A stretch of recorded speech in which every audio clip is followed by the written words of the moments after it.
Most people, when they think of a rake brush, they think about the way that it's been used traditionally with oils and in landscaping. It's a great brush to use for brushes and grass and a lot of landscaping techniques.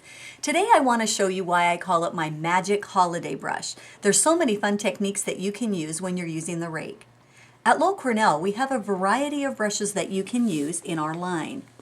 This first one that I would like to show you is in the Golden Taklon family. You'll see that the top brown hairs right here are shaped in a crescent moon shape. It's a little bit softer than some of the other bristle ones. The ones that I'm going to show you to play with today are the bristle rake. These are a little bit heavier. You'll notice that it's not quite as wide here on the top, so I can contain when I'm trying to do my basket weave and some of my other brush strokes. This one is a 0 and this one is a number 2, and these are the two that I'm going to use for the techniques today, but feel free to experiment with the other ones as well. The first thing that I would like to show you today, with the holidays coming up and a lot of winter in our midst, I'm going to show you how to make a little bit of a snowman's cable sweater. I'm going to thin down my paint so that it's about the consistency of ink. I like to leave a little water droplet on my palette right here so that I can thin that out and keep it thin each time I use it.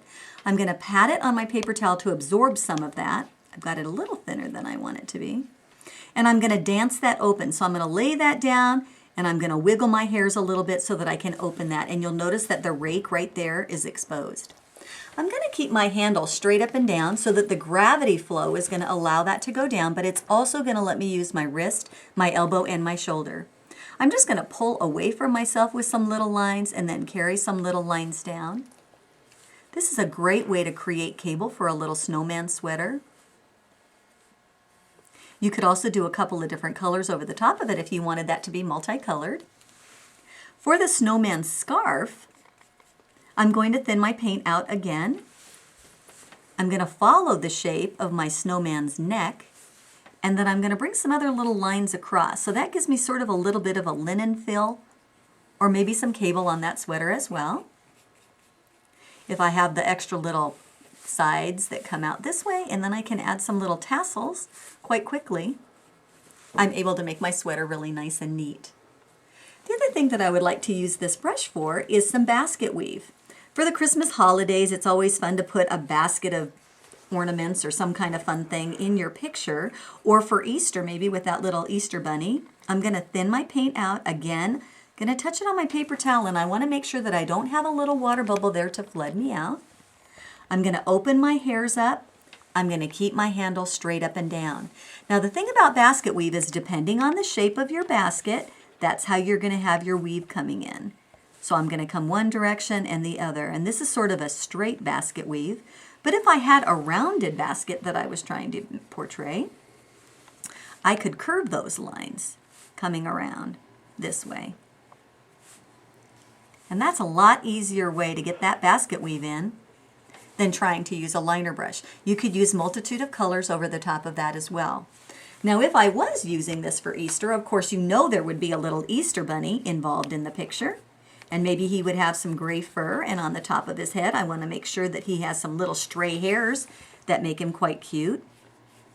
This is a real fun technique to use. You can use little short hairs coming out of him, or nice long hairs. And again, you can do it in a variety of colors. It's great for bear fur. It's great for animal furs if you're trying to do little dogs or kitties or whatever that you want to use.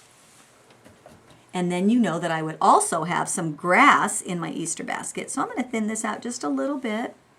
Again, make sure that it's about the consistency of ink so that it's going to flow off your brush when you're using it. Touch it on your paper towel and be sure to open those hairs up before you use it.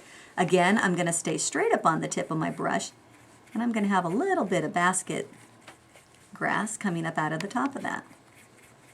So that should take us through winter, and that would take us again through Easter as well. One of the things that I really like about the rake brush, and I'm going to switch to the larger one for this technique, is Santa's beards.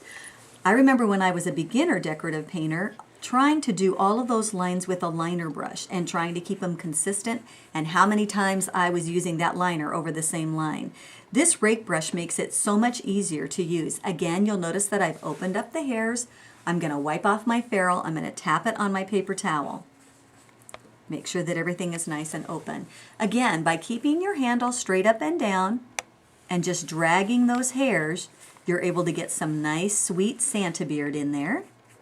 And you can use a variety of colors. I'm just starting with gray, but then you would probably want to layer it with a little bit of white in your gray so that it really added some extra definition in there, and then build it up so that it would end up being white. Easy to flick that paint around when you're just using your wrist and staying up on that tip. And of course, you know, Santa would have to have his traditional mustache coming out of the top. And you could make that as curly as you wanted that to be. So that's a great way to get that Santa beard in there nice and quick. With all those Christmas gifts that you're trying to finish up at this point, you might be on that burning that midnight oil. Valentine's Day seems to be the one that's forgotten, and I've been experimenting lately with a couple of different techniques. I'm going to thin this out, and I love the color red, so we're going to use red, and we're going to create a little bit of a linen look. Again, I'm going to thin it out so that it's quite soupy.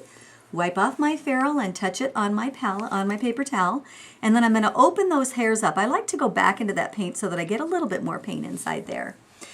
While holding my brush straight up and down, I'm just going to create some lines that come across this way. Wouldn't that make a great candy cane as well?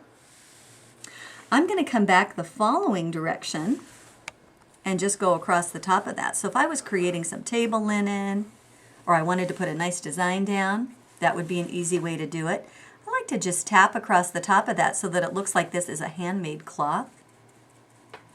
And then add those extra little lines. So like if you're peeling off those layers of all of those threads, that's an easy way to get that in. I was recently at a trade show and had a little bit of time to play with this brush, and I came up with a little bit of a different technique that I'm excited to use.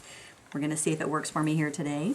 I'm going to keep my handle straight up and down, and this one is important to make sure that it's not overloaded. You're going to stay on the tip of your brush, and you're just going to rotate those hairs straight across. And what I think that this will give us is a really nice basis for a lace look. Then I'm going to take my hairs and come across this direction so that it looks like it's got some weave inside there. And then you can add some little dots along the top of it.